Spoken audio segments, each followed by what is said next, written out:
What's up guys, and welcome to another episode of Kaki Kartel. And today I would like to introduce a new segment called Mailbox, where I answer all your questions related to performance basketball shoes, sneakers, or just anything in general really. Ask me anything. Every week I'll be posting a story on my Instagram at PTKick, so make sure you follow that. Ask me anything you want and I will try my best to answer all your questions with each video coming. So for the first episode of Mailbox, we have a few questions that I can answer, so let's get it.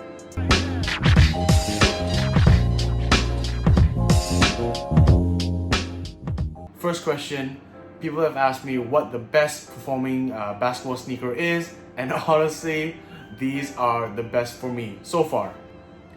The Air Jordan 34. This, in my opinion, is the best basketball sneaker you can get right now. Everything is just amazing about it, from the traction to the cushion. Everything is just amazing about it. This is the low top version which I just copped, and honestly, if you're looking to buy a high or lows, there's not much difference in terms of performance. If you're a low top fan, then definitely these are for you, but you can just get the regular 34 and those perform just as well.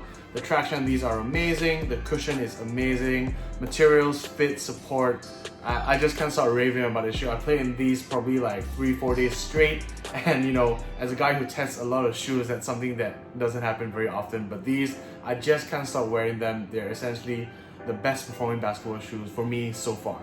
So the next question, again, people ask me what's the best, and now people ask me what the worst performing basketball shoes, and in my opinion, it would be the Dame 6. Honestly, the Dame line has had a strong run the past couple of years. My favorite Dame to play in is probably a Dame 2, the Dame 3, the Dame 5 as well. It's really good, but I think Adidas kind of dropped the ball with the Dame 6. They introduced a new cushioning system and the traction just wasn't as good. I would slip and slide. The cushioning isn't as good as bounce. They introduced light strike, and I guess in general, I was just kind of disappointed with the Dame line. Something that started off so strong, it sort of dipped. So here's to hoping Adidas sort of refurbishes the Dame line to make it as great as it used to be. The next question people have asked me is, what do you think is the best basketball shoe to wear off court? So what is a good basketball shoe to wear casually? And honestly, wear whatever you want. In my opinion, I know there's a certain group of individuals who only wear LeBrons, you know. You have the LeBron 1, you have the LeBron 7, it's really popular to rock casually. The LeBron 11, depends on your taste, 13. The most recent one is the 15, 16 as well. But in my opinion, most basketball shoes can be worn casually. It's actually just two shoes, you know.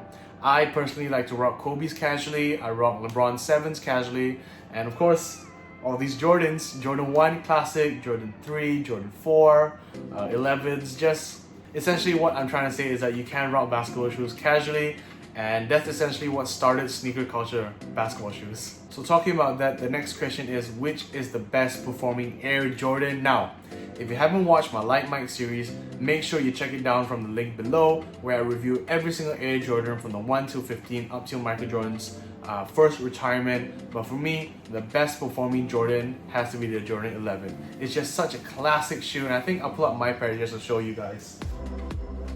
So we have here the Air Jordan 11, and I just love these shoes. These are my double up, and these are just a fresh pair of Concords. The traction works really well, full length zoom, patent leather. The materials are really nice once they break in, and yeah, this is just honestly one of my favorite Jordans to wear both off court and on court. Performance these are really sick. Stay tuned for the next episodes of my Light Mike series, where I go into a detailed review of these bad boys right here. And of course, when people ask you what the best is, they will ask you what the worst is. So the worst Air Jordan, well, the worst performing Air Jordan, in my opinion, has definitely got to be the 3s or the 4s. I think they're sort of the same level, the 3s and the 4s. Again, I do a detailed review of these in my Light Mike series, so if you haven't watched it yet, do go check it out. 3s and 4s should strictly stay casual in my opinion, and I would not take them out on court. The next question is again something basketball related. RIP Mamba, Mamba forever. What is the best performing Kobe model of all time? So if you've been following me for a while, you'll know that my favorite Kobe model is the Kobe 9 Elite. Well, any model of the Kobe 9, you know, be it the Elites or the Lows or the EMs. The Kobe 9 is honestly the greatest performing Kobe model in my opinion. The traction, nothing has come close to the traction so far. And the materials, the cushion, it's just one of those things that you just want to keep playing and never take off. That's how I feel about the Kobe 9. So in my opinion, the Kobe 9 is the best performing Kobe model of all time. Don't at me. And lastly, this is the last question for this week's episode. People ask me if I want to start a sneaker collection, where do I start? Or rather, like, how do I start? And honestly, for me, the way I started collecting sneakers is I started off with basketball shoes.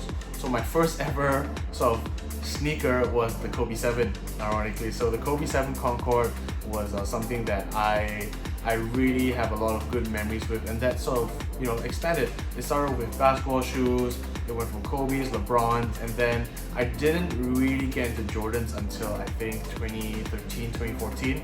You know, and my first Jordan was a Jordan 1.5, not even like a true OG model. And I remember walking in, seeing the 1.5 Chicago colorway in stores. And let me pull it out for you. One sec. So this is the first ever sort of Air Jordan model that I got, the Air Jordan 1.5.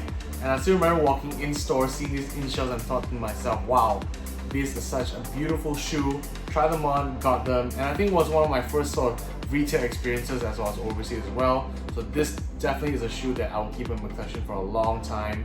And yeah, and it sort of just grew on from there. I would try to, you know, get retail releases as much as I could. I do sort of resell a little bit on the side, but honestly just to sort of fund other pairs. But honestly, you can start anywhere. You don't have to chase the hype, and that's something I've learned, you know, up till more recently, where you can't get every single release. Always, you know, sneakers will always be there. Focus on your priorities, and you can have a big collection, a small collection, whatever makes you happy. But definitely be patient. That's what I think. If you want to start a real sneaker collection, be patient. You don't have to you don't have to chase every single release, and you know, wear what you like. And of course, the most important thing is wear your shoes. So that takes care of this week's episode of Mailbox. Don't forget to subscribe to Huddle down below, as well as follow me on Instagram at BTKicks, where I do post sneaker reviews, sneaker teasers, and of course, a story every other week to answer your questions. So until next time, guys, yeah.